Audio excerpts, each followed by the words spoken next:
ओम नमः शिवाय। दोस्तों, शिव साधना केंद्र में आपका हार्दिक स्वागत है। दोस्तों, आज की वीडियो में मैं आपको बताने जा रहा हूं कि जिन व्यक्तियों के ऊपर, जिन माता बहनों के ऊपर ऊपरी बाधा है या कोई प्रेत की दिक्कत है, तो वो कैसे पहचान सकते हैं कि उनके ऊपर कोई प्रेत की दिक्कत है, कोई भूत प्रेत की दिक्कत है। अधिकतर जिन लोगों को इस प्रकार की दिक्कतें होती हैं तो वो खुद ये चीज़ें पहचान नहीं पाते, क्योंकि उनको ये पता नहीं चलता कि ये अगर दिक्कत हमारे साथ हो रही है तो ये क्यों हो रही है और इसके पीछे भूत प्रेत या फिर प्रेत बाधा का कारण है या नहीं है। अनुभवों के आधार पर कई लोग ये पहचान लेते हैं कि भूत प्रेत की दिक्कत है या नहीं है, बिना देखे, बिना पूछा देखे। हालांकि भक्तों के द्वारा, जो भगत होते हैं, जिनके पास देवता की शक्ति होती है, वो पूछा के माध्यम से किसी भी व्यक्ति के बारे में देख पाते हैं कि उन्हें क्या प्रेत बाधा है। कईयों के पास वीर होते हैं तो कईयों के पास जिन जिन्नात भी होते हैं जो खबरें लाते हैं। कई लोग यक्षिणियों को सिद्ध करके रखते हैं तो कई लोगों के पास देवी देवता होते हैं जो इन तमाम चीज़ों को उनको बताते हैं। सिर्फ उस व्यक्ति का नाम और उसकी माता का नाम बताना होता है और उस व्यक्ति की सारी पूछा निकाल के वो बता देते हैं कि इसके ऊपर कोई प्रेत बाधा है, कब लगी थी, कैसे लगी थी, कहाँ पे शरीर में बैठी है, क्या क्या दिक्कतें कर रही है, कितना समय हो चुका है, क्या कारण है कि कैसे वो लगी। इन तमाम चीज़ों को वो जो भगत है, वो जो तांत्रिक है, वो आपको बता देता है पूछा के माध्यम से। पर अगर आप भगत नहीं हैं, अगर आप एक नॉर्मल इंसान हैं और आप इस प्रेत बाधा का निवारण चाहते हैं, आप चाहते हैं कि मुझे पता चले, अगर आप भगत भी नहीं हैं तो भी आप ये जान पाएँ कि आपके शरीर में कोई प्रेत बाधा की दिक्कत है या आपके घर में किसी व्यक्ति के ऊपर प्रेत बाधा की दिक्कत है, तो उस समय सबसे बड़ी बात होती है फैसला लेना, डिसीजन लेना। क्योंकि ये जो प्रेत बाधा होती है, ये शरीर में ऐसी बीमारियां उत्पन्न कर देती है, ऐसी स्थिति पैदा कर देती है जिसको देख के सामने वाला व्यक्ति हक्का बक्का रह जाता है। यहाँ तक कि उसके दिमाग में एक ऐसा मैसेज जाता है कि वो ये सोचने के लिए मजबूर हो जाता है कि ये प्राणी, ये व्यक्ति मेरे हाथ से अब गया। इस व्यक्ति के पास इतना समय अब नहीं रहा कि इसका इलाज कराया जा सके। दोस्तों, मैं आपको बता दूं, जो प्रेत बाधा होती हैं, जो भूत प्रेत ये होते हैं, ये लोग इस तरीके के चाल चलते हैं कि व्यक्ति को इतना मूर्छित कर देते हैं कि जो सामने वाला व्यक्ति है उसे कितनी जगाने की कोशिश कर ले, वो जगता नहीं है और उसे मरा हुआ समझने की भूल कर बैठता है। यहाँ तक कि मैंने अपनी आंखों से देखा है।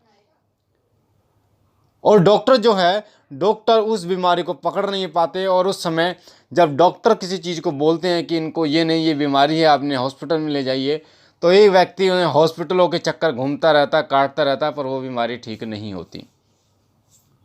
और जितना समय वो व्यक्ति हॉस्पिटल में बिताता है बीमारी के चक्कर में, उतने समय में वो प्रेत बाधा उसके शरीर को खा खा के खोखला कर देती है। तो ये चुनाव करना बहुत ज़रूरी है कि जिस व्यक्ति के ऊपर प्रेत बाधा की दिक्कत है, जिस व्यक्ति के ऊपर भूत प्रेत की दिक्कत है, उसको हम कैसे पहचानें कि हाँ, इस व्यक्ति को प्रेत बाधा की दिक्कत है या फिर कोई शारीरिक बीमारी है। देखिए, हम किसी भी वीडियो में मैं अंधविश्वास को बढ़ावा नहीं देता किसी भी प्रकार से। आप भी गृहस्थी जीवन जी रहे हैं, हम भी गृहस्थी जीवन जी रहे हैं। अगर डॉक्टर की बीमारी है तो डॉक्टर ही ठीक करेगा, कोई भगत ओझा नहीं कर सकता। और अगर प्रेत बाधा की दिक्कत है तो कोई जो सियाना भगत है वही इसको ठीक करेगा, कोई डॉक्टर नहीं कर सकता। ये भी एक सच्चाई है। और जो लोग नास्तिक हैं, जो लोग नहीं मानते इन चीज़ों को, तो बहुत सारे यूट्यूब पे वीडियो हैं। बालाजी सरकार, प्रेतराज सरकार के दरबार में हाजिरियाँ लगती हैं। बहुत सारे सिद्ध स्थान हैं, भैरव बाबा के स्थान हैं, बाबा मोहनराम के स्थान हैं, मीरा बाबा के स्थान हैं, छोटे बड़े सरकार के स्थान हैं, पीरों की मज़ार है, हज़रत साबिर पिया की मज़ार है। बहुत सारे ऐसे मज़ार, बहुत सारे ऐसे स्थान हैं जहाँ पर भूत प्रेत की जो दिक्कतें हैं वो लोगों को होती हैं, और साथ साथ में वो कोई मजाक नहीं करते, उनके शरीर पे वो जो शक्ति है वो हाजिर होती है, वो हावी होती है। इसी कारण वो अपने ऊपर संयम नहीं रख पाते, कंट्रोल नहीं रख पाते, और अजीब तरीके से वो लोग खेलते हैं, बहुत सारे लोगों में मार लगती है। तो उन लोगों के लिए मैं कह रहा हूँ जो लोग नास्तिक होते हैं, जिन लोग इन चीज़ों पर विश्वास नहीं करते। प्रमाण के लिए बहुत सारे यूट्यूब पे वीडियो हैं जो सच्चाई की वीडियो हैं, जो लोग दरबार लगाते हैं, उन दरबारों में ऐसी ऐसी वीडियो आपको देखने को मिल जाएंगी जिसमें किसी प्राणी को, किसी व्यक्ति को ऐसे लाया गया जो बिल्कुल मूर्छित मरा हुआ था, और जब उन्होंने उनके दरबार में लाया गया तो बिल्कुल बढ़िया तरीके से जिंदा हष्टा हष्ट पुष्ट वो वापस गया। एक चमत्कार ही है। तो दोस्तों, जैसे मैंने आपको बताया कि किस प्रकार से पहचाने आप किसी को प्रेत बाधा की दिक्कत, ताकि हम ये फैसला ले पाए तुरंत कि अगर प्रेत बाधा की दिक्कत है तो इस भगत के पास ले जाएं ताकि उसे तुरंत आराम हो, अगर शारीरिक बीमारी है तो उसे डॉक्टर के पास ले जाएं। वैसे अधिकतर लोग डॉक्टर के पास ही ले जाते हैं, और हम भी यही बोलते हैं कि अगर शारीरिक दिक्कत आपको दिखाई दे, सुझाई दे, तो पहले आप डॉक्टर के पास ही ले जाइए। पर अगर हम 100% में से अगर तोलें कि किसको ज़्यादा परसेंट दे जाएं, तो अगर 70% डॉक्टर की बीमारी है तो 30% ऊपरी बाधा की भी हो सकती है। और 30% की ऐसी बात नहीं है कि 70% डॉक्टर की बीमारी है, पर 30% की कैटेगरी भी बहुत तेज़ी से भाग रही है, बहुत तेज़ी से बढ़ रही है। तो देखिए, जो भूत प्रेत की बाधा है, पहली बात तो मैं आपको बता दूँ ये लगते कहाँ से हैं। भूत प्रेत जो प्रेत बाधा है, ये शमशान के पास से अगर आप कोई मीठी चीज़, मिठाइयाँ, सफ़ेद मिठाई इस तरीके से कुछ लेकर निकल रहे हैं, तब लगने की संभावना होती है। हर किसी को नहीं लगते, पर लग जाते हैं। चौक चौराहे से लग जाते हैं। ये आपको किसी ने चौराहे पर कोई टोकटा करके रखा है, यानी उतारा करके रखा, उसके ऊपर पैर रखने से ये आपको लग जाते हैं। कोई गंदा ताबीज़ कहीं पड़ा हुआ है, अगर उसके ऊपर आपका पैर लग गया तो ये आपके ऊपर हावी हो जाते हैं। कई ऐसे जिन्नात होते हैं जो झाड़ियों में सुनसान जगह पे रहते हैं।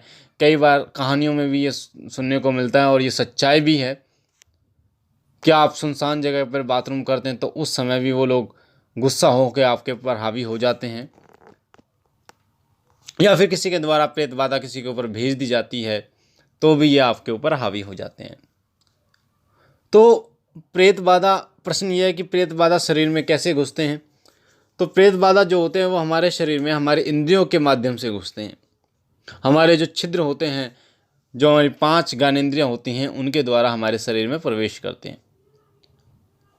जैसे हमारी आंखों के द्वारा सबसे ज़्यादा जो प्रेत घुसते हैं वो हमारी आंखों के द्वारा घुसते हैं, मुंह के द्वारा, नाक के द्वारा, कान के द्वारा। ये जो प्रेत बाधा हैं ये हमारे शरीर में जो है वो प्रवेश कर जाती हैं, और जब हमारे शरीर में प्रवेश कर जाती हैं उस समय ये हमारे शरीर का कोई स्थान चुनते हैं जहाँ पर ये बैठते हैं।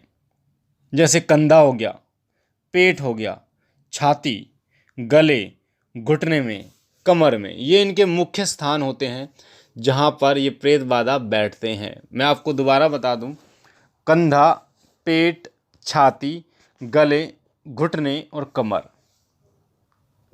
यहाँ पर ये प्रेत बाधाएं बैठती हैं। और जब प्रेत बाधाएं बैठती हैं तो जिस स्थान पर भी बैठती हैं, जैसे कंधे पे बैठ गई तो कंधे में भारीपन उनको महसूस होता है, दर्द होता है, या फिर घुटने में बैठते तो घुटनों में दर्द होता है।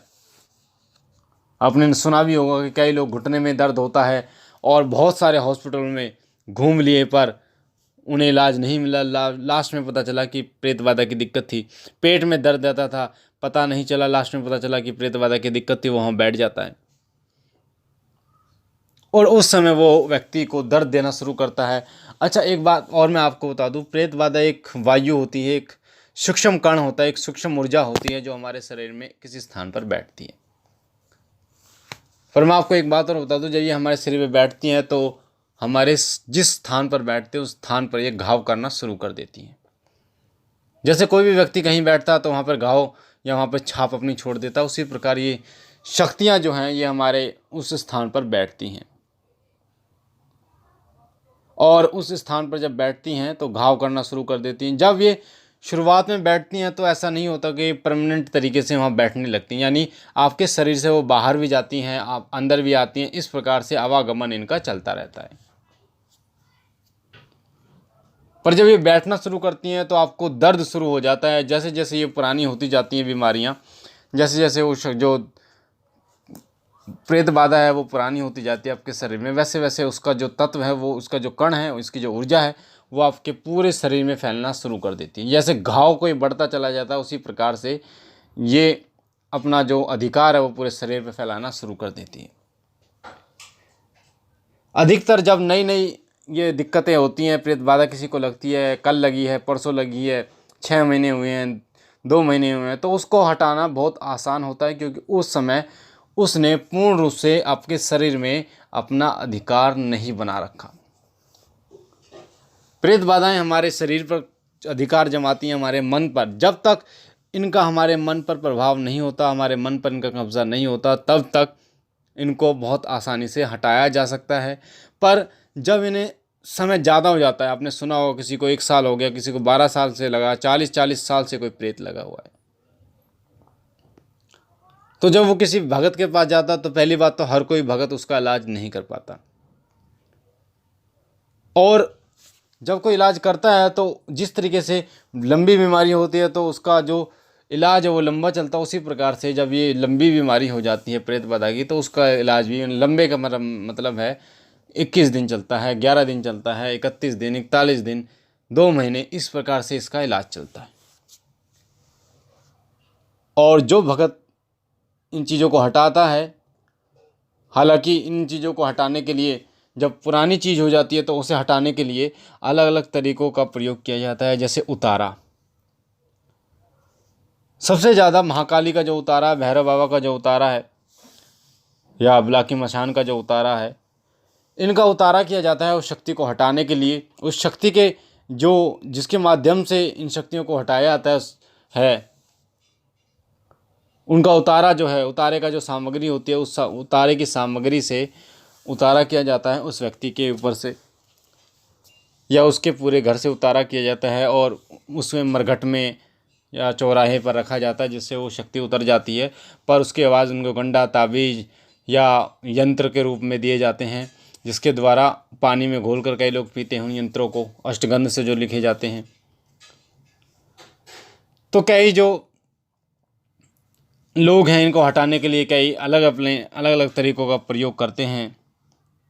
जैसे जल भभूत लेनी होती है, हाजिरी लगानी होती है, धूनी लगानी होती है, अलग अलग प्रकार होते हैं जिनके द्वारा इनको हटाया जाता है। पर 40 दिन तक ये प्रक्रिया चलती है, जब जाके ये प्रेत बाधाएं कटती हैं। तो अगर अचानक शारीरिक प्रॉब्लम हो जाए, यानी कि अब इन्हें आप पहचानेंगे कैसे, वो मैं आपको बता रहा हूँ। मान लीजिए आपने किसी व्यक्ति को अपने घर में देखा, परिवार में बहुत स्वस्थ था, एकदम उसको दिक्कत हो जाए, तो समझ लेना कि प्रेत बाधा की दिक्कत है। 100% नहीं कह रहा मैं, पर हाँ 80% है। अचानक हार्ट अटैक एक अलग बीमारी है, पर अचानक एक ऐसी अवस्था आ जाए जिसमें व्यक्ति अपना नाम पता भूल जाए, अजीब सा व्यवहार वो करना लगे, आपको पहचानना बंद कर दे, आँख उसकी धीरे धीरे बंद होने लगे, पूरी ना खुले, भय की बातें करे, तो समझ जाइए प्रेत बाधा की दिक्कत है। अगर किसी व्यक्ति को एक ही स्थान पर दर्द होता है, पर वो रेगुलर नहीं होता, कभी कभी दर्द होता है, और कभी तो इतना होता है कि एकदम बढ़ जाता है, तो समझ लीजिए प्रेत बाधा की दिक्कत है, आप उसे किसी भगत के पास दिखाइए। फिर भी मैं कह रहा हूँ 70% ये बात सही हो सकती है।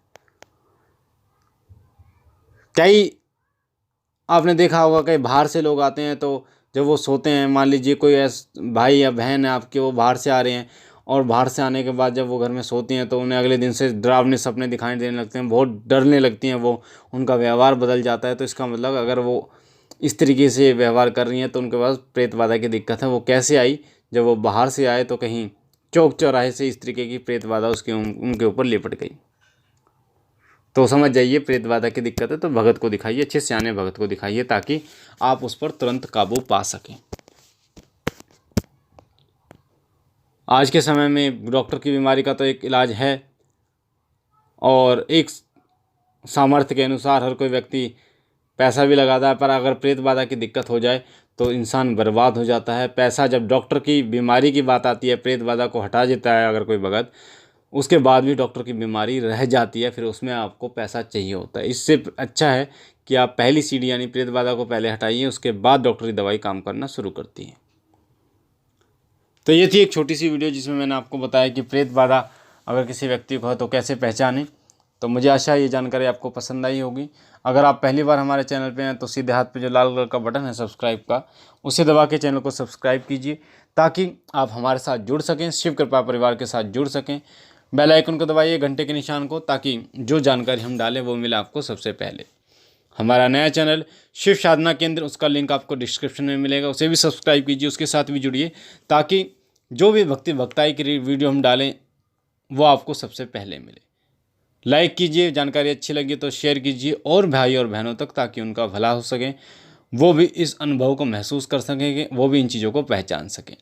बाकी भोलेनाथ से विनती करता हूँ कि उनकी दया कृपा आपके ऊपर बनी रहे। बाबा आपकी झोलियाँ बढ़ते रहें, आपके तमाम मनोरथों को पूर्ण करें। हम मिलते हैं अपने अगली वीडियो में, तब तक के लिए ओम नमः शिवाय, ओम नमः शिवाय, ओम नमः शिवाय।